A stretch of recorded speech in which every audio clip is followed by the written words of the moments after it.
Hello everyone, welcome to the unsteady Ozark outpost, falling over there. Make a little adjustment. Alright, maybe we're a little more stable now. We're back here for Operation Mars, Global War 85. So let's get turn 2 going here. Warsaw Pact was able to get a tech roll to move computers to stage 2.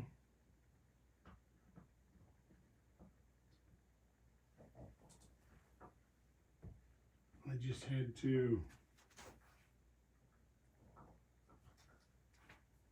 computers to stage 2. There we go. Sorry, I looked at the wrong thing. As part of the Toyota War random event here, they did decide for a full attack from West Libya into Chad, which didn't turn out so well for the Libyans. They sent 2 light infantry, an MBT, a fighter, and an attack helicopter in. The attack chopper was shot down by the Chad SAM. None of the Libyan forces on 2 rounds of combat got any hits at all. In the second round, Chad took out one of the Libyan light infantries and they retreated back to Colonel Gaddafi's tent. There wasn't any non-combat movement for Warsaw Pact. Or Libya failed its recruitment role. And that's about it there. Their income's 17. Okay, NATO. This is turn 2 now, so they have basic intelligence of +2. So their income went from 8 up to 10. They didn't do quite as good in tech, but almost. They completed long-range missiles and advanced sonar. They sent a mechanized infantry to Chad as military aid. And since the Chinese overcharged a little bit for the use of the Sudanese port last time, there was no charge on this round, but they said don't expect that again. There's no combat, no non-combat. Chad failed its recruitment role, and NATO collected 10 for their bank. Unless it's something fairly significant, I'm not going to cover the unit purchases. Okay, now we're on to Soviet Global. Since Red Caribbean did not happen, the Soviets get to have their own random event, and they rolled Iran-Iraq War. For their tech, they scored 1 and completed Caterpillar Drive. Okay, over here in Central America, spoiler, the PRF put an insurgent into Honduras. For military aid, the Soviets, according to the PRF rules, are allowed to send them 2 units of military aid per turn. So they sent El Salvador an MBT and a mech. And then since they're also allowed to send military aid to Iraq, they sent them an attack bomber. Now, there was some combat in the Middle East.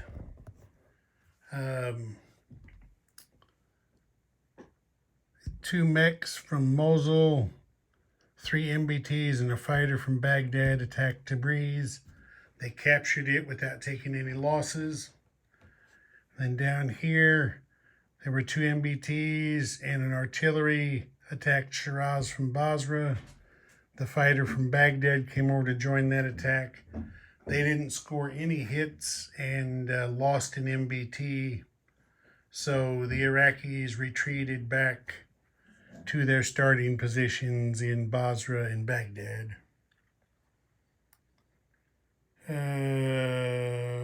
That's it for combat. A couple of purchases of note. As I said, if I think they're important, I'll mention them, otherwise not. Soviet Global upgraded the minor army base in Murmansk to a major. And get down here to the task force card.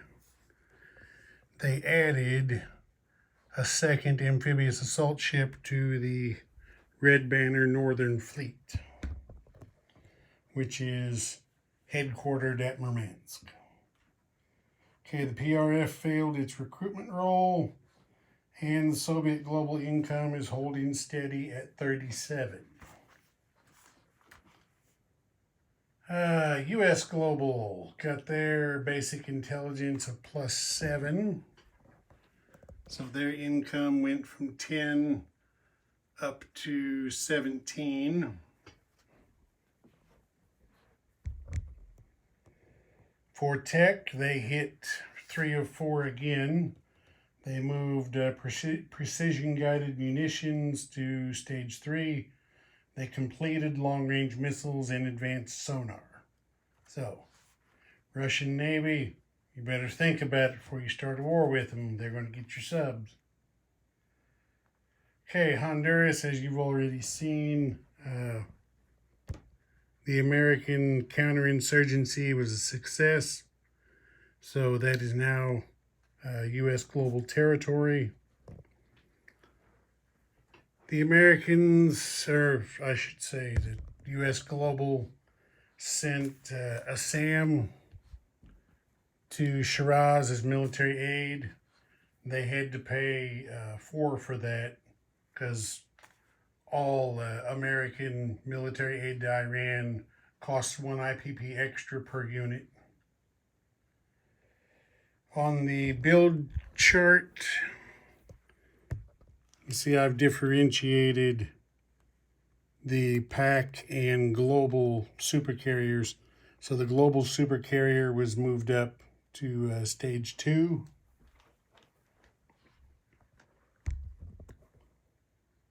There wasn't any combat. There was a couple of non-combats to note. The light infantry from eastern Iran transferred up to Tehran, and the American Indian Ocean Fleet moved from I-10 up here to I-6. We only moved ships from one sea zone because we're still at DEFCON 5. All right, that's that. Their income's 17 plus the 1 they got whenever they took over Nicaragua. So they put 18 in their bank. Okay, next we have Far East Command.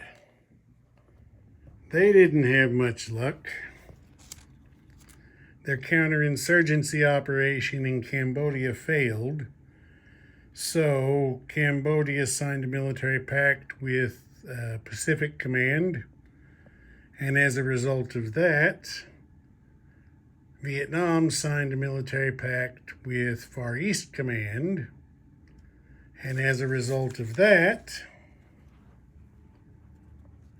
Burma and Bangladesh both signed military pacts with China. So we've had a little restructuring here in Southeast Asia. Far East Command's income increased by 3, 2 for North Vietnam, 1 for South Vietnam. There weren't any increases for China or Pacific Command. There's no combat, and FEC collected 13 for their income. Okay, Pacific Command got basic intelligence of +3, which moved their income from 4 up to 7.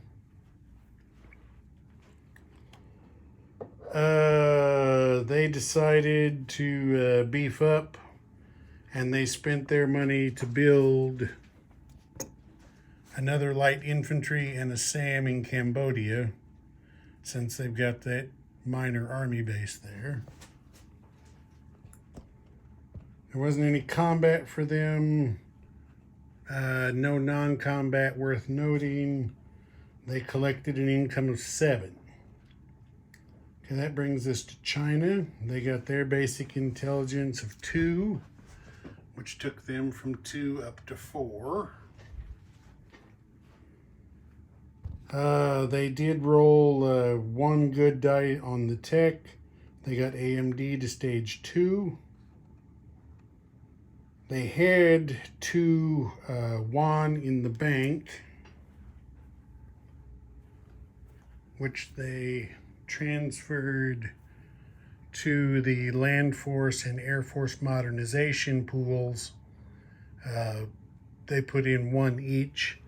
So those now both stand at 3, and the naval pool is still at 1.